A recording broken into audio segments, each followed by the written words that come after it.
Why Steve Angeli was named Syracuse's starting quarterback. Let's talk about it.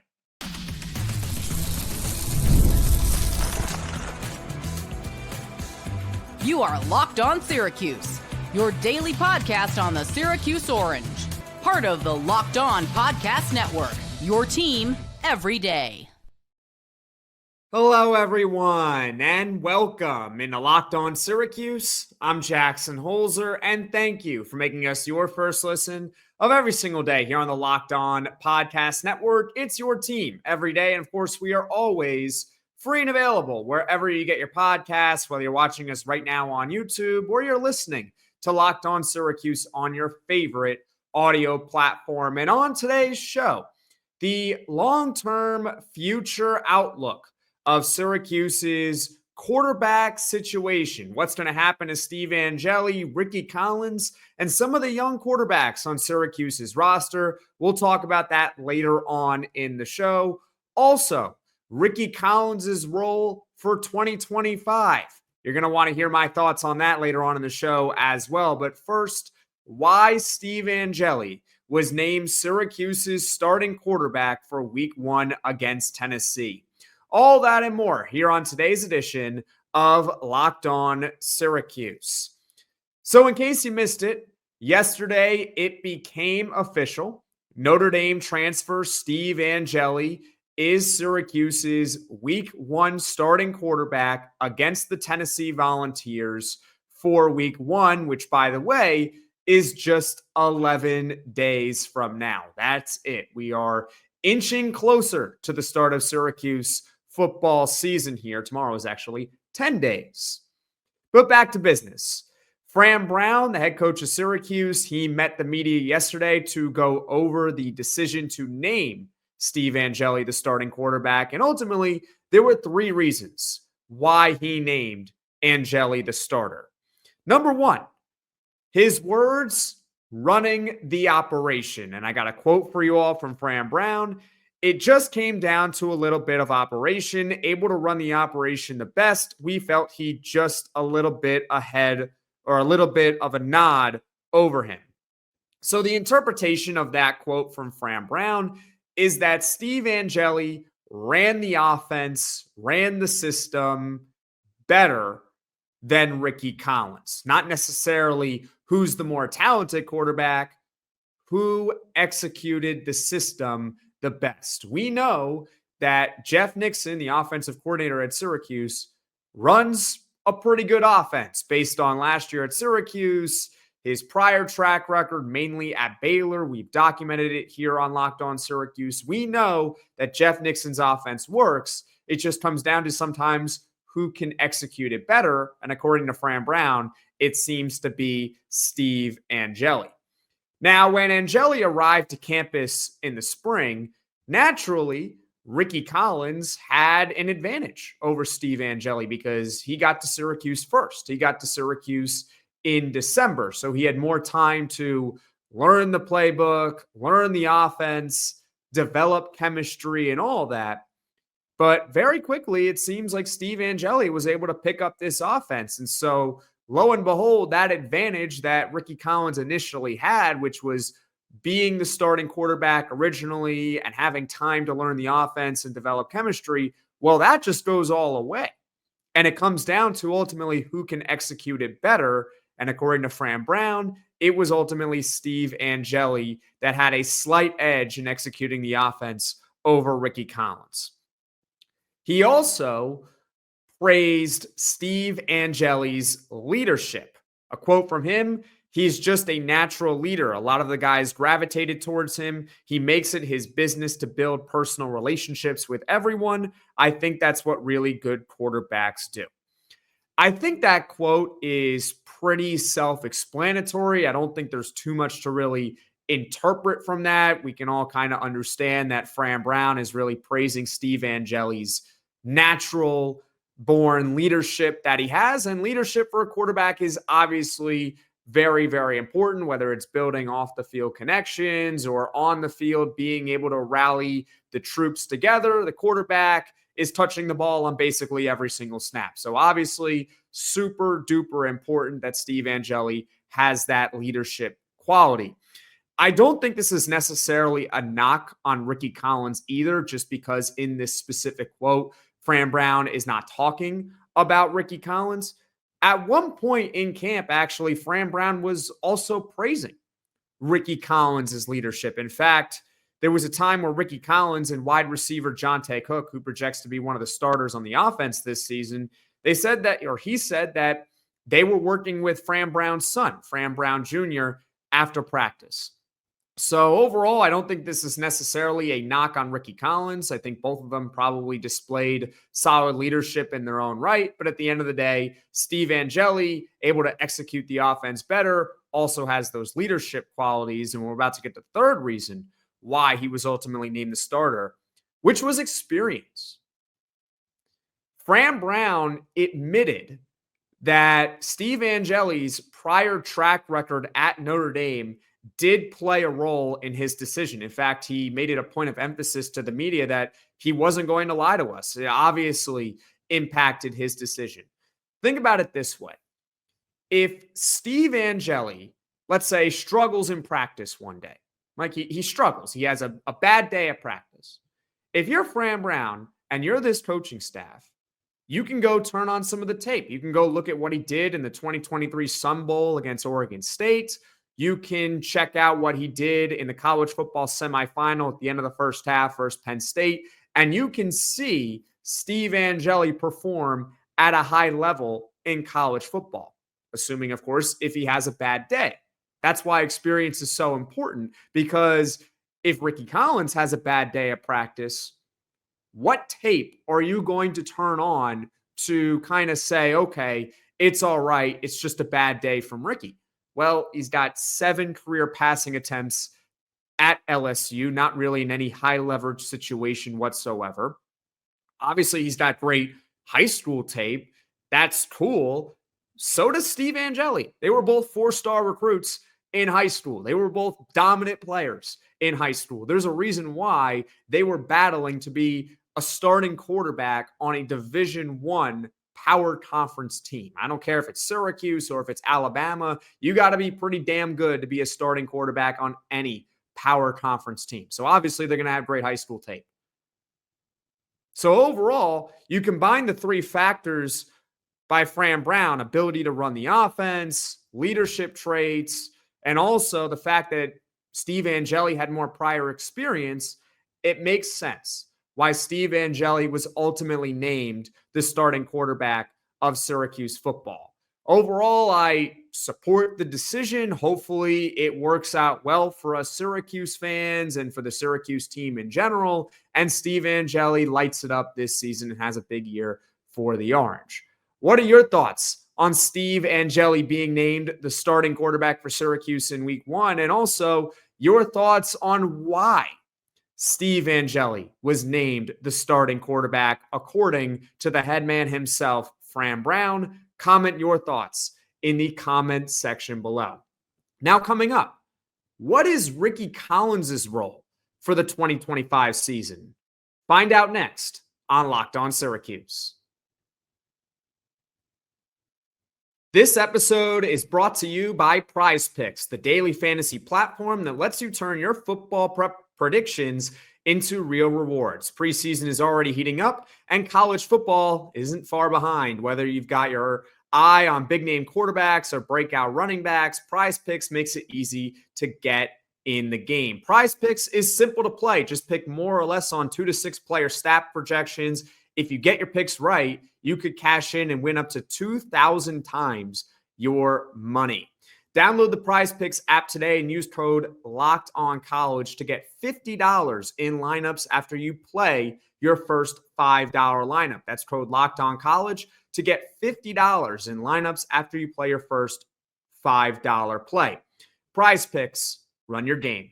If you're trying to stay on top of your routine, whether that's workouts, long days on campus, or staying focused through back-to-back classes, hydration is where it all starts. And that's where Drip Drop comes in. Drip Drop is doctor-developed and scientifically proven for fast hydration. It uses the perfect balance of sodium electrolytes and glucose to help your body absorb fluids quickly, delivering 3 times the electrolytes and half the sugar of a leading sports drink. I've tried a lot of electrolyte powders, but nothing tastes as good or works as fast as Drip Drop. Right now, Drip Drop is offering Locked On listeners 20% off your first order. Just head to dripdrop.com and use promo code LOCKEDONCollege. That's dripdrop.com, promo code LOCKEDONCollege for 20% off. Stock up now before the heat hits hard. With Steve Angeli being named Syracuse's starting quarterback, what happens to Rickie Collins, ultimately the loser of Syracuse's quarterback competition? What's his role for the 2025 season? Feel free to share your thoughts in the comments section below right now. Fran Brown also made it a point of emphasis yesterday in his presser that Rickie Collins is one play away. It's as simple as that. Rickie Collins also was neck and neck with Steve Angeli. Fran Brown made sure to mention that. And also that Rickie Collins, he took the news like a man and that he is going to keep working. Now, I think Rickie Collins, based on what Fran Brown is saying regarding his mindset and regarding how he took the news of Steve Angeli being named the starter, I think that Rickie Collins ultimately has the right mindset here. You don't have to be a former college or pro athlete to understand that these athletes want to play. Most of us here who are watching or listening to this podcast, myself included, have at some point in their lives probably played sports. And when you play sports, they're fun. You want to win, obviously, but also you want to play, right? Nobody wants to play sports to sit on the bench all game. You want to play, and you don't have to be a former college or pro athlete to understand that concept. So in the case of Rickie Collins, even though obviously he took it like a man and that he's going to keep working, I think we would all understand if there was also a little bit of disappointment from Rickie Collins, because ultimately Rickie Collins, he got to Syracuse in December with an opportunity that he was going to be Syracuse's starting quarterback, assuming that Kyle McCord was not going to get that 5th year of eligibility, which he didn't. And Rickie Collins earned the starting quarterback job. He earned it. He earned it before the spring game. He beat out Michael Johnson Jr. He beat out Jakari Williams. He beat out Luke Carney and Rich Bellin, some of the true freshmen on Syracuse's roster. He was going to be the man. And then Fran Brown said, you know what? I'm going to upgrade my team no matter what. I'm going to bring in Steve Angeli from Notre Dame and see what we can get out of Steve Angeli. And lo and behold, Steve Angeli wins the quarterback competition from Rickie Collins. So obviously, it would be understandable if there was a little bit of disappointment from Rickie Collins.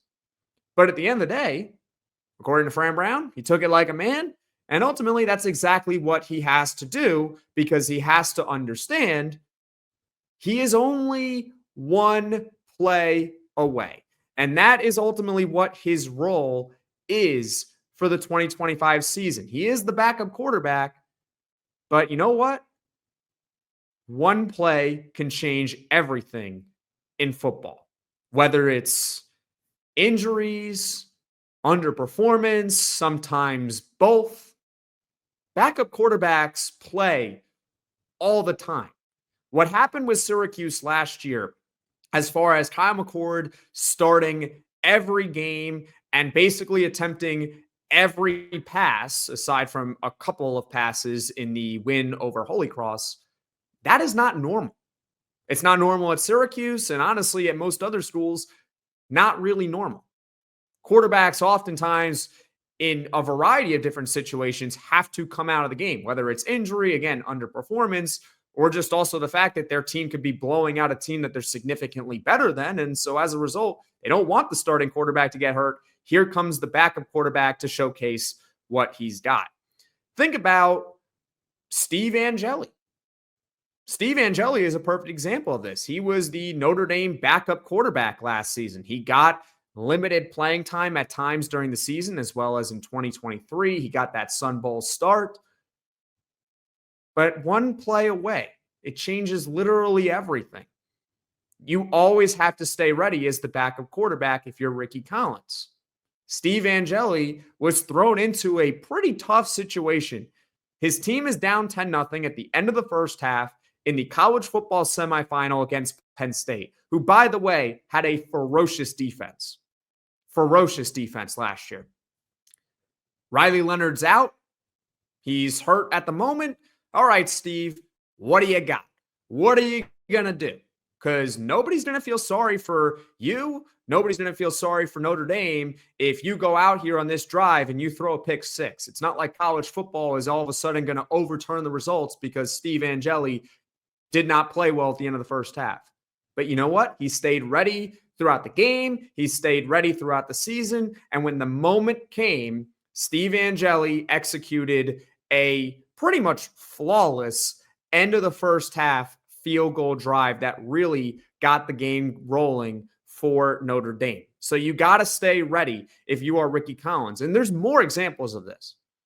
Plenty of examples throughout college football. Cardale Jones, Ohio State in 2014. He leads them to a national championship game, wins the national championship game, by the way, after JT Barrett suffered that unfortunate injury in the last game of the regular season against Michigan. Jalen Hurts, Alabama, 2018. I mean, Jalen Hurts lost his job to Tua Tagovailoa in the 2017 national title against Georgia. Tua then wins the starting job for the 2018 season, but unfortunately, he gets knocked out in the game against Georgia in the SEC title. Here comes Jalen Hurts again. Here's his moment. Here's your chance to shine if you're Jalen Hurts. And he goes out and he leads 2 touchdown drives to lead Alabama to a comeback victory over Georgia to win the SEC championship game. And lo and behold, Jalen Hurts the following year, he transfers to Oklahoma, has a massive season there, parlays that into the NFL. Now he's a Super Bowl champion. Again, it's all about having that mindset of you are one play away. What if Jalen Hurts was not ready for that moment against Georgia? What if he wasn't ready? What if he comes in and does not play well? He didn't study. He didn't work hard enough. He didn't look at the film hard enough. What happens? What if he had that bad attitude of, oh, I got screwed over by my school. I was the starting quarterback. Now I'm not the starting quarterback. I'm just not going to care anymore. Blah, blah, blah, blah, blah. Screw me, screw them. Does Jalen Hurts have the same career that he has now? Making well over $200 million, by the way? Probably not. But he stayed ready. And so that's what Rickie Collins has to do. Think about the GOAT of football, Tom Brady, how he got his opportunity. Backup quarterback after working so hard at New England for a couple of years. Actually, it was second season in the league. Drew Bledsoe gets knocked out by Mo Lewis. I know this, of course, because I'm a New York Jets fan.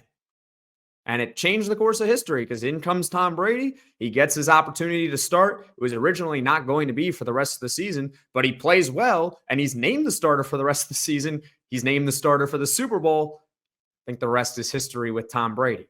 So Rickie Collins' role for 2025, forget 2026 and beyond. He has to stay ready, and he has to prepare as if he is going to start every single game because you never know what happens in football. And when the time comes, hopefully Rickie Collins is ready to fill in for Syracuse. What are your thoughts on Rickie Collins' role for the 2025 season? Comment in the comments section below. Now coming up, the future outlook of Syracuse football at the quarterback position. Stick with me here on Locked On Syracuse. If you're running a business, every missed call is money left on the table. Think about the last time you needed a service. If the first person didn't answer, did you wait? Probably not. You moved on. That's why you need Open Phone, so you never miss an opportunity to connect with your customers. Open Phone is the #1 business phone system designed to streamline and scale your customer service communications. Do you juggle 2 phones just to keep business and personal calls separate? Open Phone solved that instantly. See why over 60,000 businesses trust Open Phone. They're offering Locked On listeners 20% off your first 6 months at openphone.com/lockedoncollege. That's openphone.com/lockedoncollege. They'll even port over your existing numbers for free. Open Phone, no missed calls, no missed customers. We obviously don't have a crystal ball, so we can't fully try to predict the future outlook for Syracuse football as far as the quarterback situation. But we can go over some of the possible scenarios now that we know Steve Angeli is the starting quarterback for Syracuse football in 2025, or at least for week 1 against Tennessee. Now, both Steve Angeli and Rickie Collins have college eligibility beyond just the 2025 season, which is a great thing to have if you are Syracuse, that Steve Angeli and or Rickie Collins can be your starting quarterback for the next couple of seasons, not just 2025. With Steve Angeli, he has eligibility this season and also the entire 2026 season. And with Rickie Collins, he has 2025, 2026, and even 2027 if he decides to use all those years. So let's go over some of the scenarios here. Number one, Steve Angeli performs well. Steve Angeli is mostly Syracuse's starting quarterback the entire season, and he does a really nice job for the team. If he performs well, I think we can all kind of assume that Steve Angeli would also be Syracuse's starting quarterback in 2026. I'm not going to sit here and say, oh, Steve Angeli might enter the transfer portal because we honestly don't know. But assuming he plays well, hopefully Syracuse says, you know what, we want to take care of him. We're going to keep him on the roster for another year. And there you go, Syracuse. You have your starting quarterback as well for 2026. And that means Rickie Collins has a choice to make. Does he want to remain Syracuse's backup quarterback in 2026? Because at that point, it's probably not much of a quarterback competition. If Steve Angeli is healthy and starts pretty much every game and is the quarterback and he plays well, there's no reason to believe why they would all of a sudden switch to Rickie Collins. So he could either stay as the backup in 2026 and try to be the starter in 2027, or he can decide to enter the transfer portal. I guess we'll cross that bridge if and when we get there. There's also a scenario where Syracuse has a really good problem, and that's that Steve Angeli performs really, really well and decides, you know what, screw the fact that I have another year of college eligibility. I'm going to go to the NFL. That could happen. Jonte Cook wants to go to the NFL, even though he has multiple years of college eligibility. Why not Steve Angeli? If he goes out and has an all-conference season and performs really well, again, it's a good problem for Syracuse. He decides to go to the National Football League. Where does that leave Rickie Collins? Well, I guess it's really up to the coaching staff to communicate with Rickie Collins how they see his future with the team. Would they just automatically turn to Rickie Collins as the starting quarterback? Maybe. If the competition really was that close and they really do have a lot of faith in Rickie Collins, they could just say, you know what, Steve Angeli's gone in 2026. We're going to roll with Rickie Collins in 2026, his backup quarterback in 2025. They could do that. They could also obviously track the progress of some of the young quarterbacks on Syracuse's roster, the true freshmen that are coming in as well in the 2026 class, and have some sort of internal competition. Or maybe they decide to bring in another transfer. Again, at that point, it's really up to the staff what they want to do with Rickie Collins and the rest of the quarterbacks on the roster, and whether or not they believe those guys can legitimately be starting quarterbacks for Syracuse in 2026 and possibly beyond that. That's if the really good problem occurs and Steve Angeli says, I'm going to the NFL after having a really excellent season for Syracuse in 2025. And then there's the bad problem, which I know we don't really want to talk about, but I guess if one extreme can go well, where Steve Angeli is the starting quarterback and he's excellent and goes to the NFL, there's the flip side, which is Steve Angeli does not perform well for Syracuse. Rickie Collins gets his opportunity. He also doesn't perform for Syracuse. In that event, I'd imagine at least one of those quarterbacks is going to transfer, and Syracuse would likely be in the quarterback market once again in the transfer portal for the third straight season. Not that that's necessarily a bad thing to be in the portal pretty much every year for a quarterback, because as we saw last year, you can do quite well at the quarterback position in the transfer portal. But the point being is that likely at least one of them would enter the portal. Who knows what would happen with the young guys? I do think that this is the one scenario where we could see a Jakari Williams, a Luke Carney, or a Rich Bellin on the field in 2025. And that's if both Steve Angeli and Rickie Collins just don't perform well this season. So really, those are the three scenarios as far as the future outlook for Syracuse football at the quarterback position. Comment your thoughts on the comments or in the comments section below right now. What do you think the long-term future is for Syracuse 2026 and even 2027 and beyond that? Who do you think is going to be Syracuse's starting quarterback in 2026? I'd love to hear your thoughts in the comment section below. Now, as far as what's coming up on Locked On Syracuse here in the near future, tomorrow, we do have some more updates regarding Syracuse's depth chart, so we'll go over them in a podcast on Wednesday. And then on Thursday, this was originally going to be tomorrow's podcast, but because of depth chart details, decided to shift around the order a little bit. Syracuse true freshman check-in. Which true freshmen are likely to see the field in 2025 and some of the future outlooks for all the true freshmen on Syracuse's roster. We'll break that all down on Thursday's show. So that's what's coming up on Locked On Syracuse in the near future.